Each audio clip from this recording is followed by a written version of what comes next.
Hi! We've been getting stuck into the letter to the Hebrews, and you remember that the big message to those Christians who'd all grown up in Hebrew families was this: don't walk away from Jesus. But why? Well, because Jesus is God speaking to us, and because Jesus is so much more important than Moses, the Jewish superhero, who'd served God's family faithfully for years and years and years. But Jesus is God's promised perfect king. And in our bit from this letter today, we get a third huge reason for not walking away from Jesus. And it's this: that Jesus is the perfect high priest. Here it is. We have a great high priest who's gone through the heavens, Jesus, the Son of God.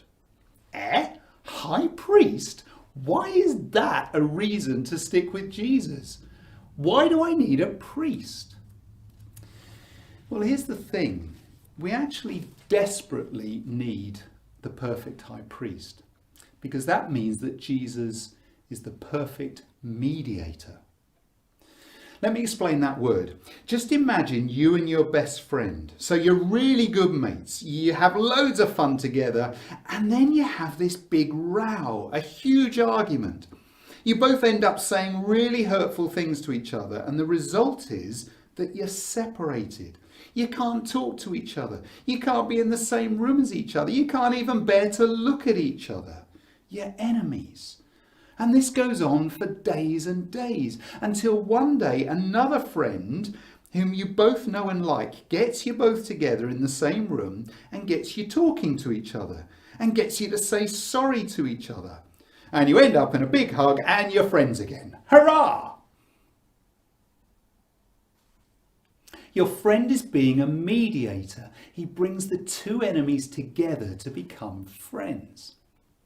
Okay, that was just a silly example, but with us and God, it's much bigger and more important than that. Because you see, God is perfect and holy, and we are not. We fail every day to go God's way. We rebel against him, living as if he's not there. We think to ourselves, shove off, God, I'm in charge. No to your ways. And the Bible calls that sin, and sin is deadly. If nothing is done about it, it will separate us from God forever. How can we be brought back into being friends with God? We need a mediator, someone who will be in the middle, who brings us together. And the Hebrews who were reading this letter knew that God in the Old Testament generously gave them mediators. They were called high priests. They were mediators between God and the Hebrew people. God chose who the high priest should be, and once a year the high priest would go into the holy place in the temple and through the great big heavy curtain into the most holy place, just once a year and alone.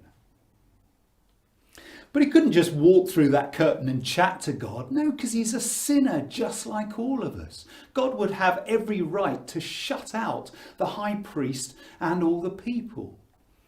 But remember that the high priest was God's mediator between him and the sinful Hebrew people.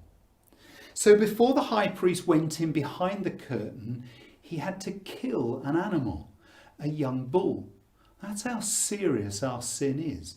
And that was a picture of how the high priest's sin could only be forgiven if something or someone else took his punishment. And then he killed another animal, a goat.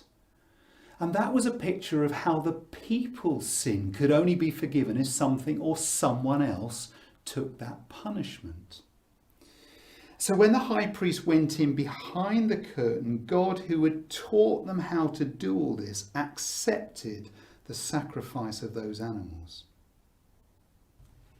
So the high priest, the mediator, and the people were not shut out. They were forgiven. They were made friends with God again.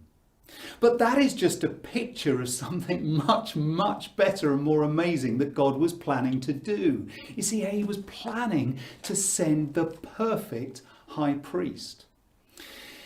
You see, the priests in the Old Testament had two problems. One was that they were sinners, just like the rest of us, but also they had a habit of getting old and dying, so they needed to be replaced. But God was planning to send the perfect high priest, Jesus. You see, Jesus is perfectly God and perfectly man. So he's God's son, but when he came to this earth, he had a weak human body just like ours. And he was tempted to be a sinner just like us. But he didn't sin. He obeyed his Father God perfectly. Look at this. For we do not have a high priest who is unable to feel sympathy for our weaknesses, but we have one who has been tempted in every way, just as we are. Yet he did not sin. So Jesus is the mediator who doesn't have that problem of sin, and neither does Jesus need to be replaced, because Jesus defeated death. He's living back with his Father God in heaven, and he won't ever die again. So Jesus is the mediator who keeps us friends with God. Look at this verse. He is able to save completely those who come to God through him, because he always lives to intercede or be a mediator for them. Isn't that wonderful? Jesus is the mediator who keeps us friends with God forever. And what was the sacrifice that he brought? An animal? No, it was himself on the cross. And as our priest, Jesus is always there, and we can always go to him for forgiveness. Oh, we might imagine that Jesus is thinking, not you again. What? Not that sin again. I'm fed up with having to forgive you for that. When will you get yourself sorted out? No, Jesus isn't like that. We can always go to Jesus as failures and find forgiveness. So why would we walk away from Jesus, the most amazing, astounding, perfect high priest?